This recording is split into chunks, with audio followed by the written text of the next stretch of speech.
नमस्कार, आदाब, सत श्री अकाल।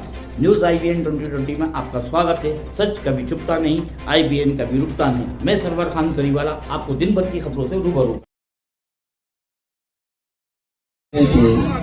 सामंतवादियों, मनवादियों और एक बात और उन्होंने कही, कोई बात ऐसी कही जिसकी वजह से मुझे माइक द्वारा पकड़ना पड़ा हाथ में। मैं केवल अजयगढ़ के लोगों से कहना चाहता हूं और अपने पत्रकार साथियों से कहना चाहता हूं, ये लड़ाई हजारों साल पुरानी है।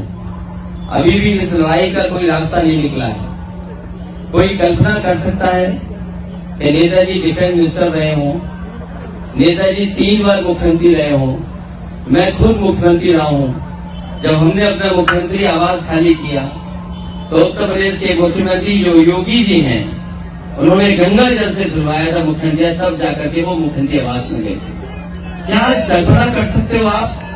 मैं अपने आप लोगों से सवाल पूछना चाहता हूं और पत्रकार साथियों से कि सोचिए, अगर बीजेपी की ये मानसिकता है कि आपके घर को गंगा जल से धुलवाएंगे, अगर आप पिछड़ी जाति के हैं तो आपके घर को गंगा जल से धुलाया जाएगा, तो सोचो आप पिछड़ी और दलित आबादी के और आदिवासी आबादी के होंगे तो आपके साथ क्या होता होगा।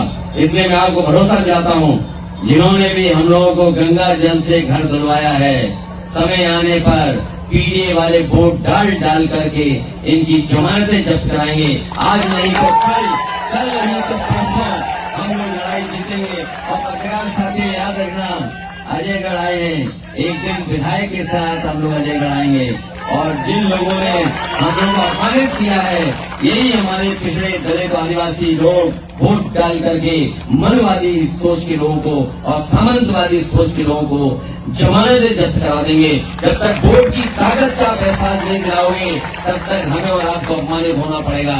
जब ये हम लोगों के घर को गंगा जल से धो सकते हैं, तो सोचो आपके साथ क्या व्यवहार करते होंगे। मैं उम्मीद करता हूँ कि आप लोग सब मिलकर के साइकिल चुनाव चिन्ह की मदद करना, एक बेर वोट दे देना। और पत्रकार साथियों से मैं कहूंगा, अपने मालिकों की तरह तुम मत बिक जाना, कम से कम हम लोगों की न्यूज जरूर दिखाना। जिस तरीके से MP में चल रहा है, शिवराज सिंह पैसों पे पैसे ले रहे हैं, उधारी के उसमें जा रहा है, कर्ज पे जा रहा है, MP क्या कहेंगे?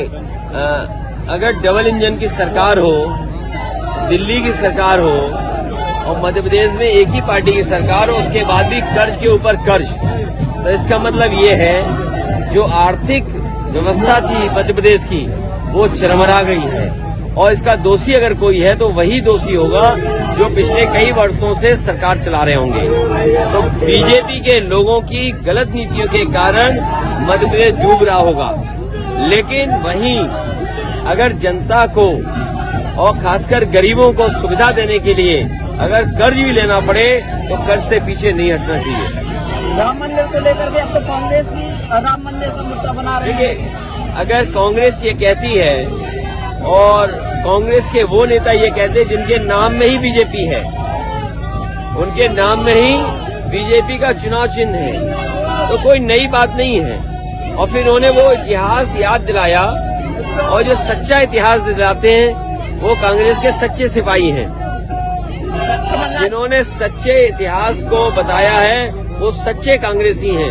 तो ये तो सच है कि आज जो देश में और जो परिस्थितियां बनी हैं वो कांग्रेस की देन है, कांग्रेस की गलत नीतियों की देन है।